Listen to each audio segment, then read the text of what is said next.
Welcome back to Rods with Ray. Today we're working on a 1967 Ford Mustang. As you can see here, it's a restoration project that's going to be used for drag week. We're also going to be using it as a daily driver as well. It's a big surprise from a pop, so let's get this thing done. The brake kit on it is a CSRP brake kit. It comes with everything you need to get it converted over. Luckily, this car already had a lot of new components underneath it, so let me show you what comes in the kit. Here is one side of the car completely laid out. This is the left side of the vehicle. You have a brand new rotor from CSRP. You have the bearings, the seal, the cap, the nut, the washer, and the pin. Has grease that comes with it, which is a really nice feature to this kit. Also comes with some Loctite. Comes with the hose adapter for the frame. The backing plate is right here. It also comes with the retainer plate.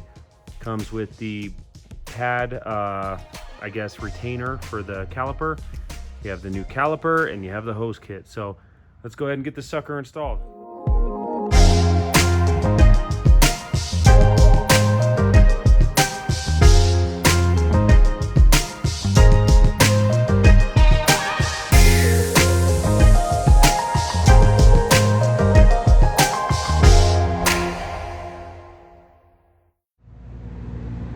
So as you saw, it was just a drum that was actually covering the spindle just to protect it and help it roll. Here is a brand new spindle stub and all new parts aside from that. Got new lower control arm, upper control arm. You got the coil spring. You have the brace, you have the tie rod ends, and you also have the sway bar in the link. So we're gonna go ahead and clean this all off really well before we put the new bearings and races and everything for the new hub, and we're going to grease everything up real good. So let's get started. All right, so with anything on a car, especially a brake system, you want to make sure everything is really clean. And what I did is I basically sprayed this down really well with brake cleaner. I know this is all brand new, but you want to still make sure everything is very clean. I'll probably do that about 5 or 6 different times throughout the video, but let me show you kind of how this kit's gonna fit together here. Here is your caliper bracket, and the caliper bracket goes on first, and then the backing plate goes over it. On the 67 Ford Mustang, I think it's 65 to 69, the caliper goes to the front on this kit. I don't know about the others, but I do know for a fact 64 actually to 69 do go to the front. So how do I know which side I have? Right here on the actual bracket, you'll see an R that tells me right side of the car. So what I do is I get these bolts ready to go. You want to use red Loctite on the mounting bolt. Why? You don't want it to come off. I'm going to get the Loctite out. So now I'm going to go ahead and stick this on first, kind of line it up. You'll know it's correct when the holes line up. The two top are thinner than the bottom two. Then you take the backing plate. It's easier to have the bolt ready to go. That's why I put thread locker on one of them. And then get a nut ready to hold it off the back side.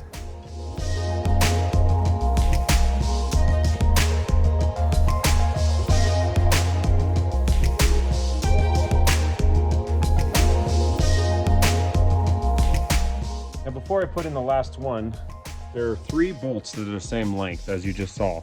And then there's one bolt that is longer. The reason it is longer is, as you see on the back side here, there's a bracket on the back side that comes through that holds the steering arm. So basically, it's a longer bolt that comes through the front of the plate to the back side. Pay close attention to that. As well as right here on the backing plate, which as you see goes recessed, it says right. So everything is marked with the correct side.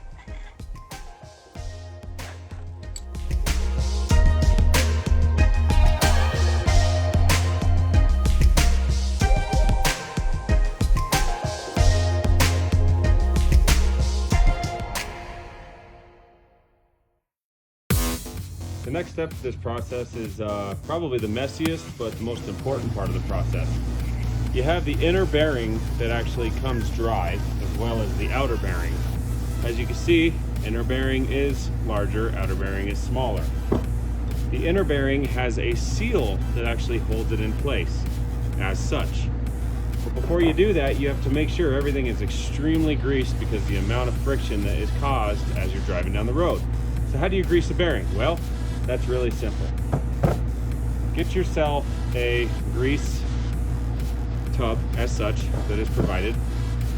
Scoop some in your hand and do the tedious process of working it. You'll know it's going through when you see that little bead going on the other side. Look real close. You just keep working that and working that until the entire thing all around it is greased.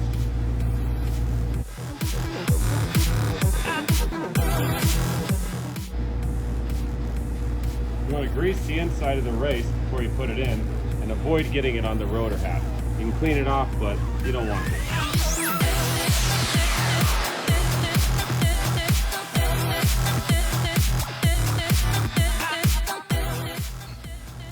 Now the seal is in. Some people use wood to do that. I don't like wood to get inside there. So I like to use a flat piece of metal that's clean and it's even. Everything's nice and smooth. So I'm good there. Now I'm going to flip it over and grease up the other bearing, the small one. And as you saw, it took a lot of grease to do just one bearing. They hold a lot of grease.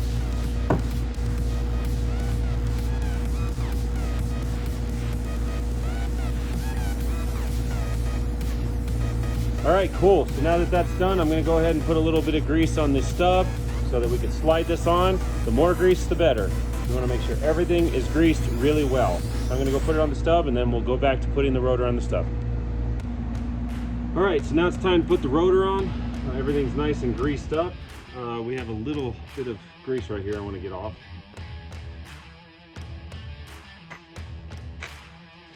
Aside from that, we're going to clean the rotor really well, but let's get her on there.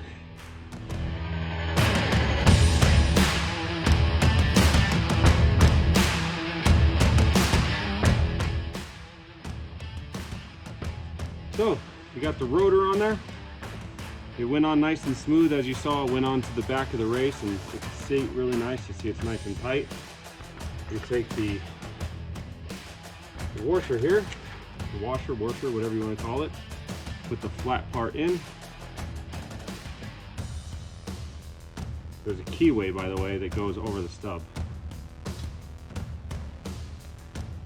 And if any of this doesn't fit, you don't have the right kit, so keep that in mind. Put the nut.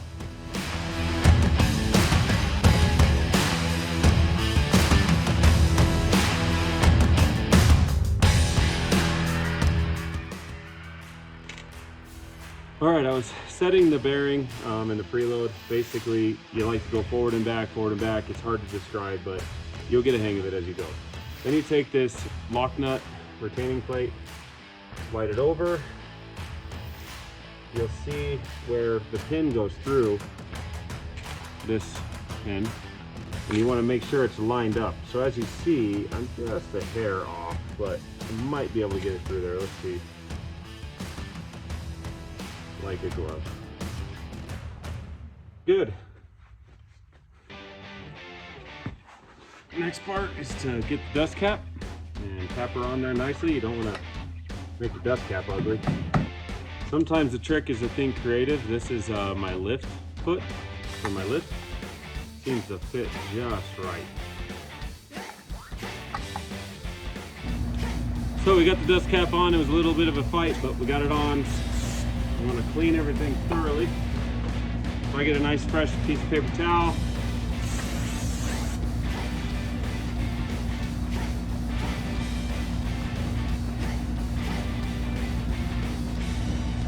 See how dirty that was? I've already cleaned this 3 times. So keep in mind, you want to keep these clean.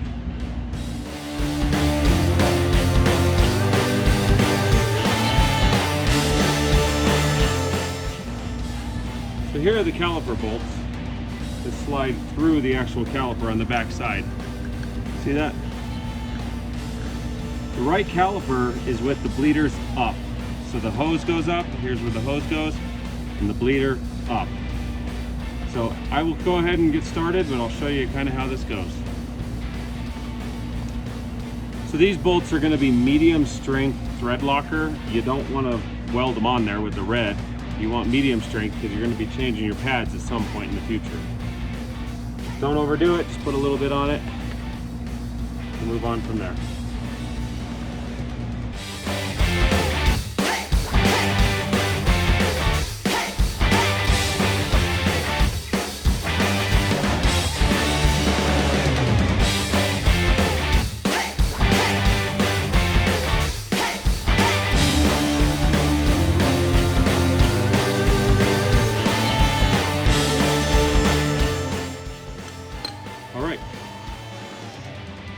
You have room to put your pads in there as such. Let me turn the camera on.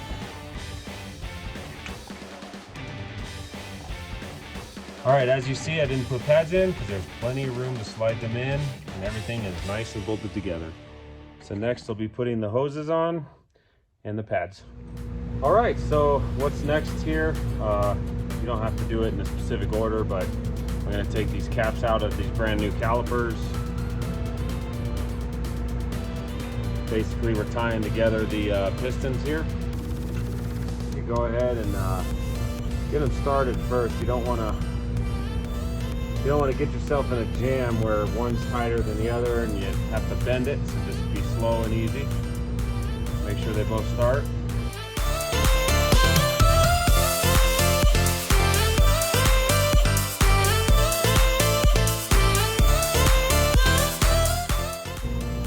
All right, so what's next? You guessed it, clean. Clean, clean, clean, clean, clean, clean, clean.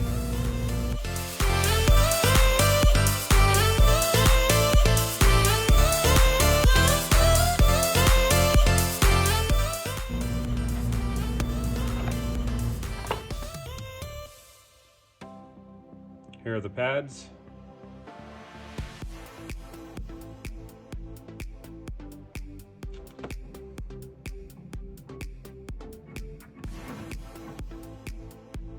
They slide in nice and smooth. Again, don't touch either surface of the pad. Then you take the retainer plate.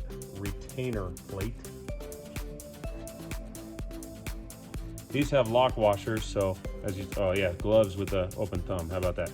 Anyway, they have lock washers, so they don't need Loctite necessarily. Not to mention, you want to change your pads someday, then don't Loctite them. If you want to Loctite them, go for it, but you shouldn't.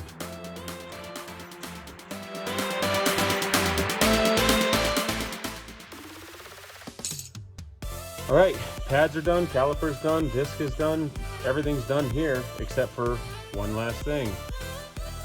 The hose. You need brake fluid to go to it, so basically this is the end that goes through the plate. As such, it kind of locks in, and then there is a clip that goes into it on the other side. Now, I'm not going to install this yet because I'm putting new lines all the way to the master cylinder. So for now, we're just gonna lightly thread this in, and the best way to do that is to put a washer in here. You need a washer in order to hold this, so I'm gonna go ahead and do that.